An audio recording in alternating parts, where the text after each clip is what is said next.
am a big Dusty Rhodes fan. I know, Jim, you worked with Dusty Rhodes. What was your favorite Dusty Rhodes story or moment?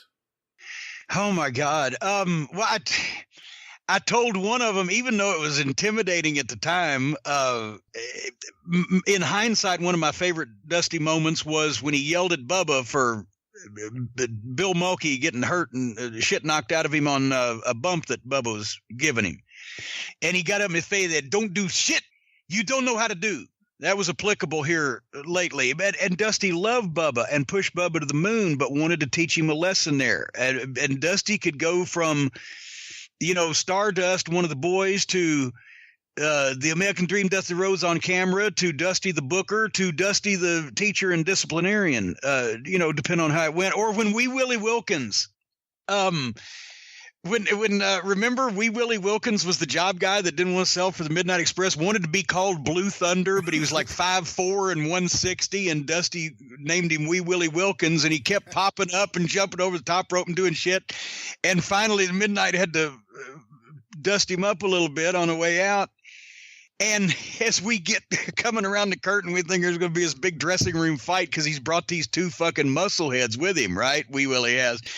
There is Dusty looking down at this fucking guy. Now, the two muscle guys are standing there, but they're looking there like, oh, fuck, this is fucking Dusty Rhodes. And Dusty has his finger pointing down in Wee Willie's fucking face. And he says, because after we beat him, he tried he kicked Bobby in the ass from a prone position, trying to make a fucking comeback on him right after he got pinned. And Dusty's looking at him in the face and pointing that finger down and said, if you want to make a comeback on somebody, motherfucker, make a comeback on me. Get the fuck out of my building. And they didn't even get dressed. They didn't let him change. Him and his two bodybuilders picked up their shit and fucking wandered out into the fucking parking lot. That was a great, or the time that I referenced when I threw the fireball on Ronnie Garvin and referenced on Atlanta TV that his face went up like the Challenger right after the Challenger, right? All of a sudden, I've told a story. The fucking lights, the power goes out like somebody threw the switch. Pew! Go back, go backstage. And I come around the corner in the room, the control room where the director is, and Dusty's sitting in the producer's chair, and he just said, "Don't talk about the Challenger kid. Go back and do it again." Yes, sir. They had never done that before in the history of Atlanta TV. They'd never stopped tape and just turned everything off. But I mean, were my favorite Dusty moments when he was on Crockett's plane. And we've still repeated this, and it was funny at the time, but it was fucking Dusty.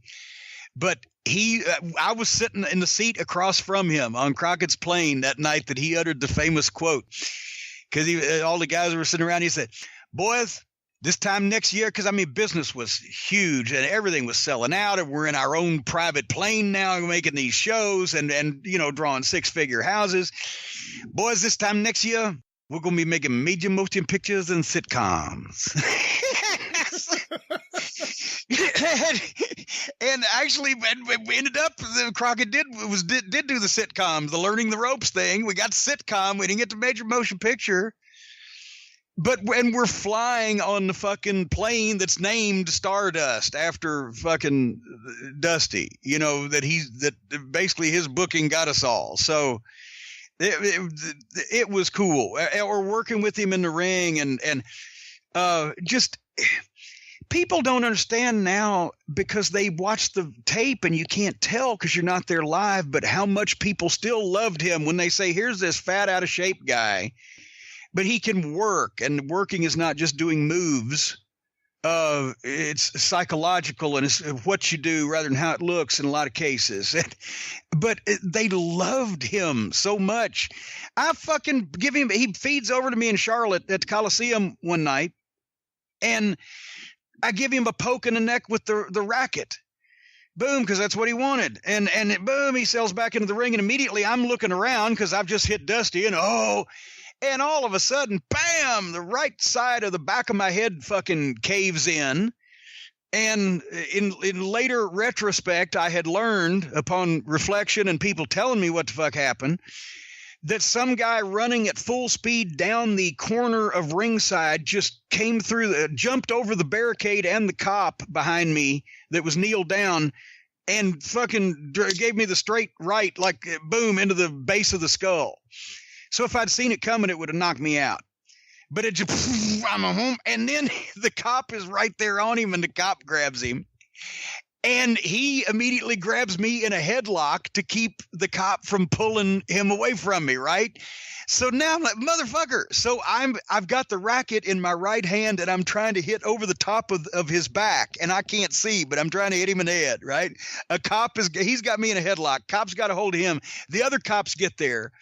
There's about 5 or 6 of us, but the guy won't let go of me. There's 5 or 6 of us in this pile, and Dusty, because I'm his manager, right? I'm on the roster. I'm one of the boys. The team is in need. He rolls out on the apron and acting like he's trying to get at me.